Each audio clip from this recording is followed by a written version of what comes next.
Hi there and welcome back to Boat McRill.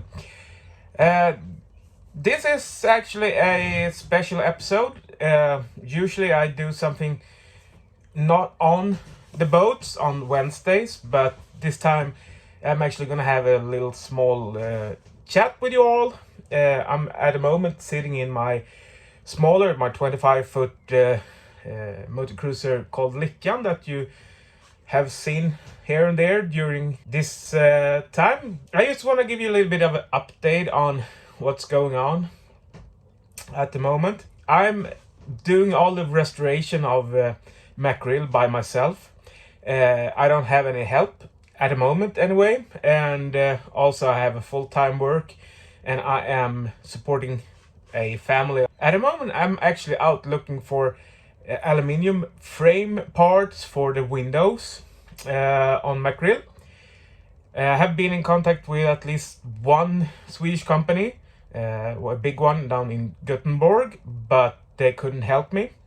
So that's why I'm reaching out like this to my viewers all over the world actually, to see if there is anyone out there that can help me to find these aluminium profiles that I'm looking for.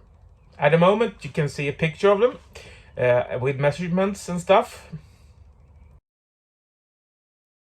What's McRill actually all about? I'm a huge fan of the Albin marine boats, and McRill is the first ever built Albin 30.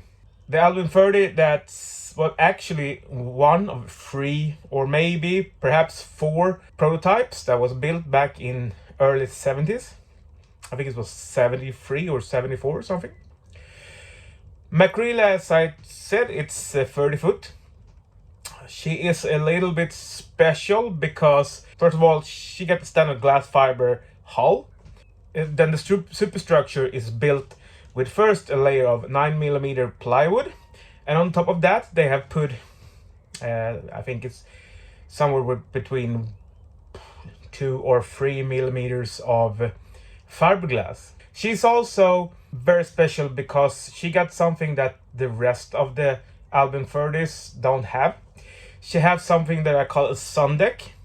A sun deck is a big open deck on the aft of the boat.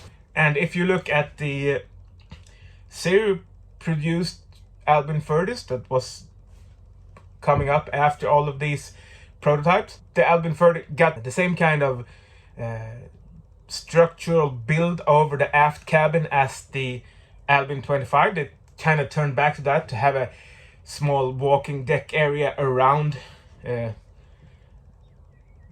where the aft cabin was. Therefore, there's also a big ladder on the aft part of the boat to go down to the swim platform.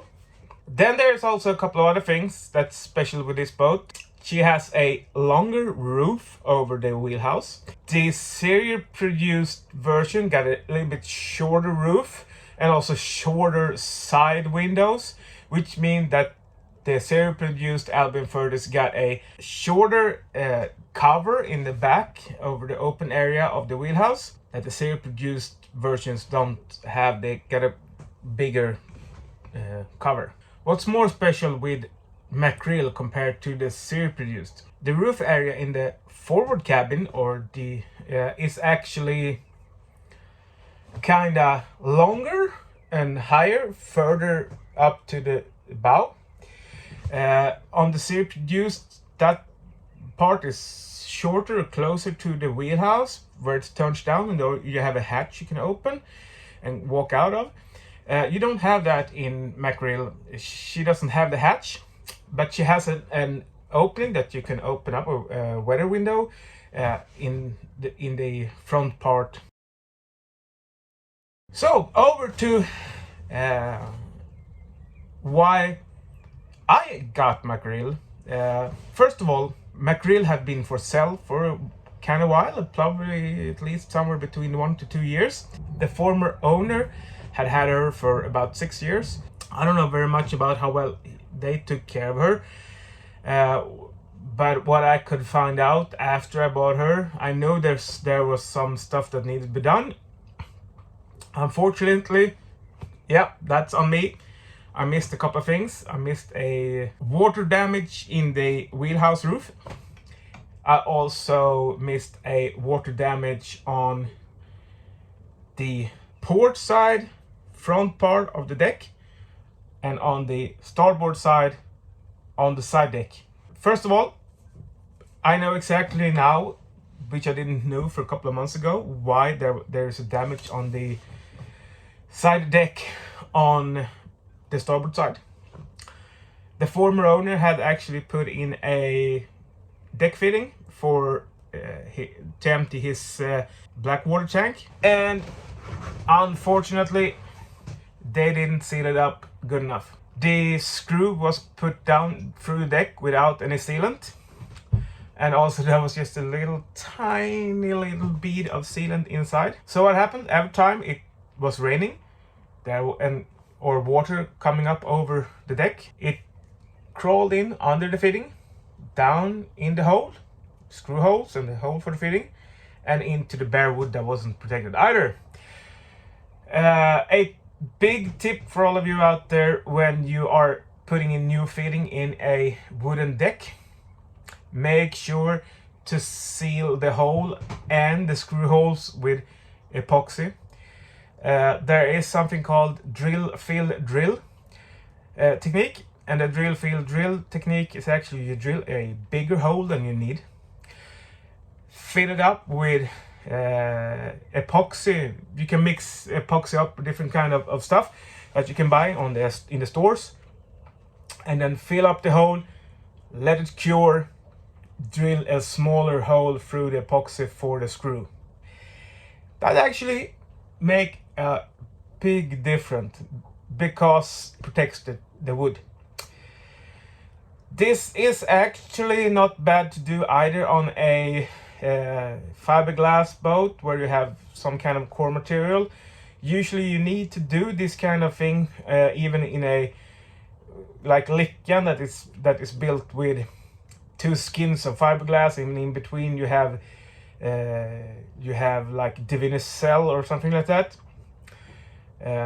If you drill a bigger hole, fill it up, and then make sure to drill a smaller hole in the epoxy plug, you also will protect the core material in one of those fiberglass boats. So the next thing, there's also some damages because it has might be because of the wheelhouse roof or leaking windows. I don't know really which, but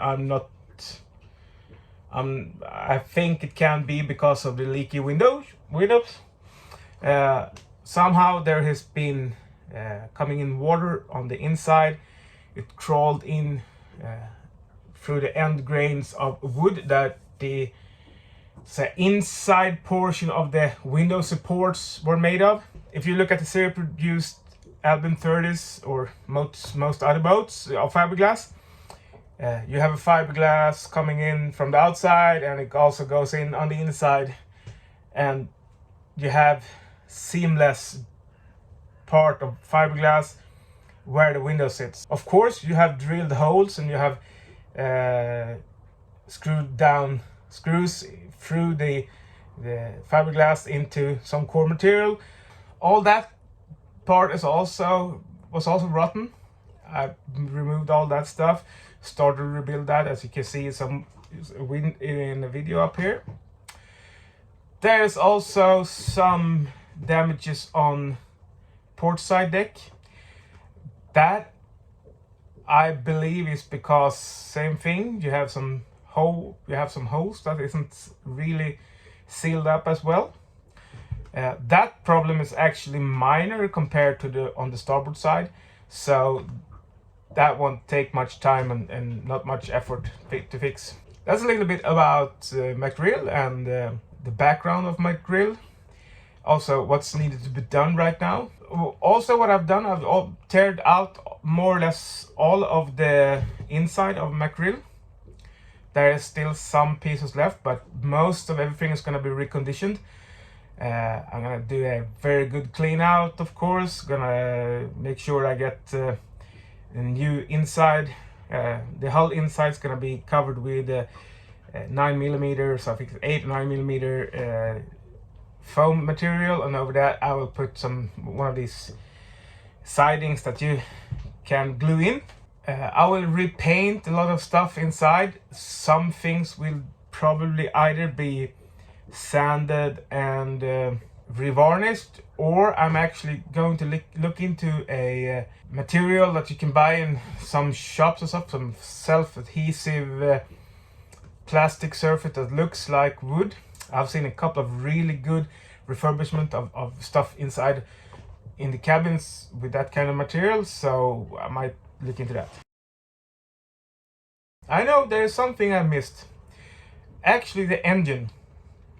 That's one of the better things with McRill, because the engine is not an original 115 horsepower Perkins that was installed in these boats from the start. The engine of McRill today is a TAMD 41, the A version that I've upgraded a little bit already.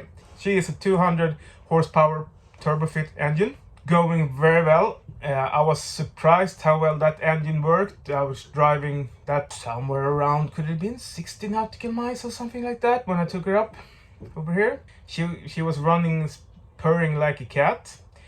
I really like that engine. It's a strong and powerful engine, and she is making McRill doing about a marching speed of around 12 to 13 knots. It takes me wherever I want in a pretty fast pace. So by that little update, I am not going to ramble about too much more. If you got any questions about McRill, please put your comment down in the comment section below this video. I'm going to answer everyone's questions. So by that, I'm also going to ask you all about checking out my Patreon account, because I'm doing this as a spare time thing. I also have a PayPal account if you want to donate something there. It's all down in the description. So if you like my videos, please give me a thumbs up. Hit the subscription button, of course, down on the right side, the little notification bell. Put that one on all. And share the videos. Check me out on Facebook, Instagram, Twitter, Reddit, and so on. So take care. See you all soon again, and bye.